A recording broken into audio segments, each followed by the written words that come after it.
friends. I'm Sleepy Voice. Today's story is The Tongue Mouse and the Country Mouse. The Country Mouse had invited the Tongue Mouse to pay him a visit. "I'm sure the country air will do you good," he told him, "and you will enjoy the beautiful scenery. The country food is most nourishing, and you will find it a pleasant change after your usual rich diet. To come." So the tongue mouse packed his bag and picked up his umbrella, for he never went very far without it. Then he put on his top hat and started off for the country. He found the rough lanes rather uncomfortable for walking. His feet were used to smooth pavements, and he didn't like getting them muddy. He looked in surprise at the flowers in the hedges and wondered if they were good to eat. When he passed the village pond with a family of ducks swimming happily about, he stared at them in astonishment. "Surely those are not the same birds which I find roasted in the larder," he murmured. "And dear me, that must be a live rabbit," as a young rabbit scuttled through the hedge.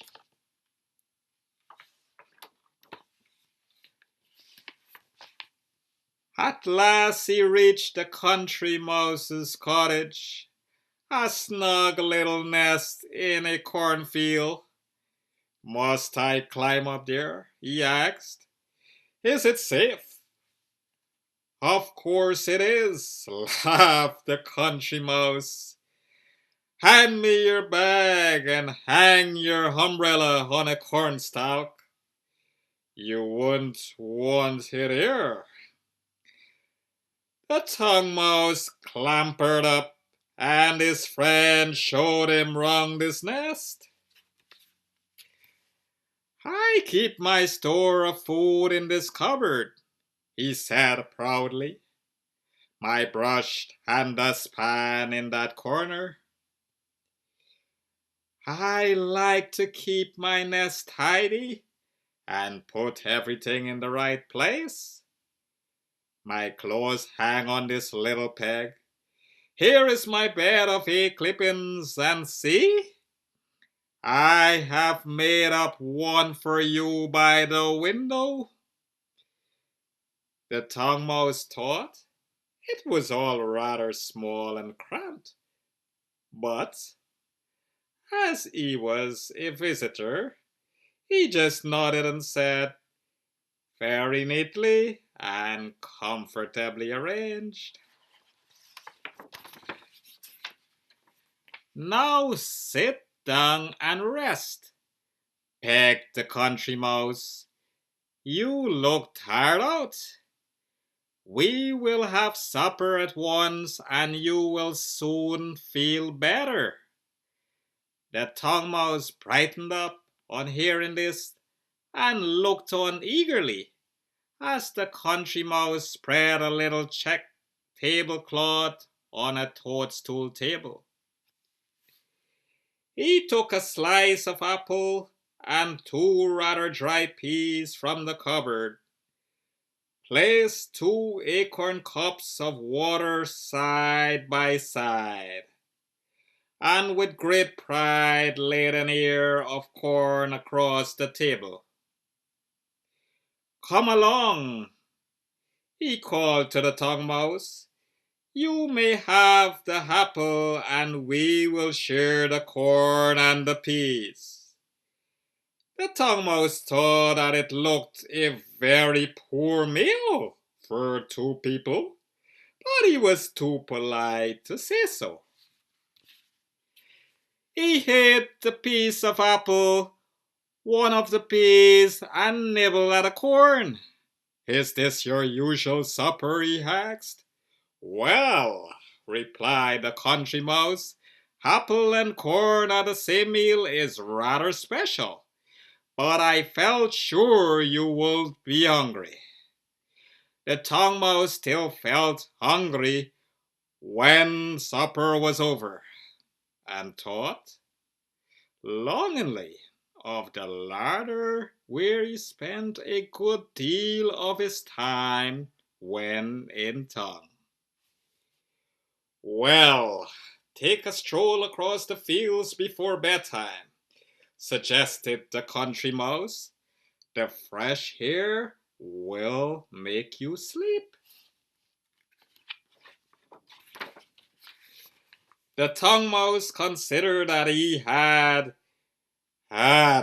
quite enough fresh air, but thought it would be bad manners to say so. His friend pointed out many things of interest as they went along. See how swiftly the butterflies and dragonflies dash about, he said. You should see the cars and buses that go thundering down the streets in the tongue, replied the tongue mouse. That will make your hair stand on end. The country mouse thought that this wouldn't be very comfortable, but agreed that it must be quite exciting. Their walk took them past the field where a friendly cow gives such a loud moo over the hedge that the tongue mouse jumped with fright. Help me, he squealed. Is that creature dangerous? Might it come into the cornfield and trample down your cottage? No fear of that, laughed the country mouse. The farmer keeps the gate tightly closed.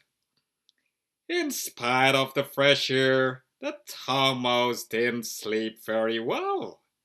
He still felt hungry and he worried a good deal about the cow. The country mouse was up at sunrise. He tidied the nest and put a few berries and the remaining grains of corn on the table. Breakfast is ready, he called. I hope you are fond of fruit. The tongue mouse rubbed his sleepy eyes and looked at the table. Fruit? He murmured, thinking sadly of the choice pears and peaches he was used to nibbling in the larder at home. However, he did not want to hurt his friend's feelings by showing that he thought that this was a poor sort of breakfast. So he praised the flavor of the berries. I think I must make my way home, he said when there was nothing left on the table. My visit has been most interesting. I shall have a good deal to think about, and my friends will be very eager to hear of my adventures. The country mouse looked disappointed. I hope you will stay a little longer, he said. I had planned a long walk today, and you haven't seen the view from the top of the haystack. You can see across the fields to the farmyard and watch the swallows feeding their young ones in the barn.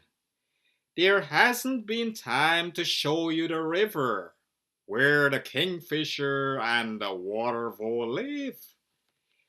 You are most kind, answered the tongue mouse, hurried down the cornstalk and collecting his umbrella. But you must certainly come and visit me soon.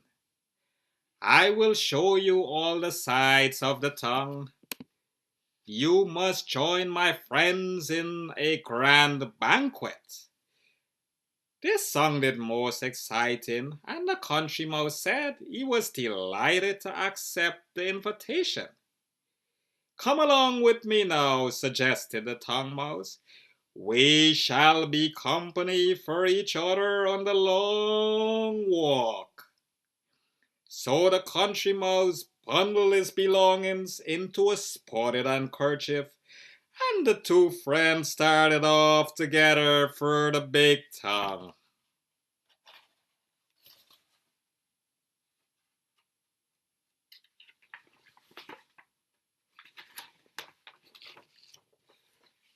First along the country lanes and through the wood, then down the village street where they had to be wary of cats and dogs.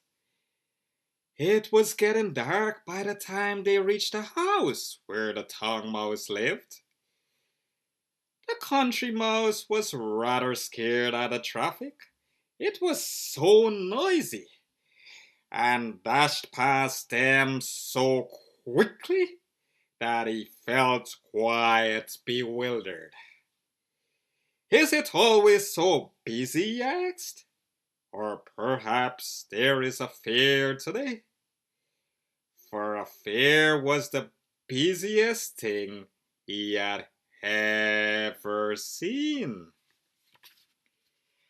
The tongue mouse laughed. Don't be nervous, he answered. Just follow me. And he scampered and disappeared into an hole. The country mouse followed him along a dark passage and found himself in the basement kitchen of a large house. Quick, whispered the tongue mouse. I hear the cook coming.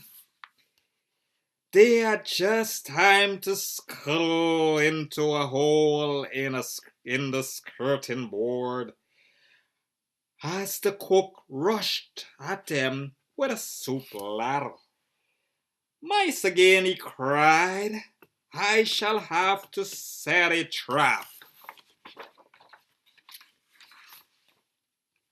The two mice had to wait until midnight before the kitchen was quiet, and then they crept out and made their way to the larder. On the shelves they found a number of mice already nibbling at the food there. There were joints of meat, fruit, jellies, cakes, and cheese. This is my friend from the country, said the tongue mouse. I have been paying him a visit, and now I want him to see tongue life. Try some of this delicious cheese, my dear fellow. It is quite harmless as long as it isn't baiting a trap. The country mouse had found the traffic and the cook's threat of a trap so frightening that he wished he could be home again in the cornfield, but all the mice greeted him kindly, so he joined the feast. The cheese was good and so was the fruit, but the other food seemed much too rich, and he really felt too nervous to have a good appetite. Meow, the cat again. Meow, that cat again, squealed the mice, and in a moment they had all vanished under the floorboards. This life wouldn't suit me, declared the country mouse to himself, and he hid behind an apple as the cat looked round the door. It may be full of thrills and excitements, and there is certainly plenty to eat, but I prefer a quiet life without so many dangers. Thank you for the delicious feast, he called out. Goodbye, all. He picked up his hat and bundle, made his way out of the kitchen, and started for home. How good it was to feel the fresh air again. Oh.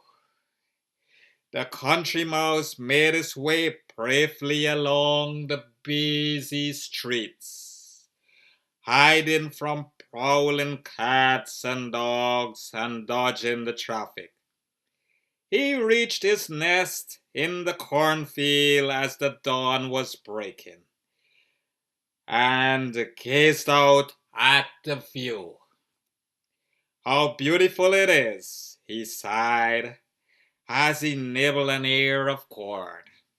I shall never want to roam again.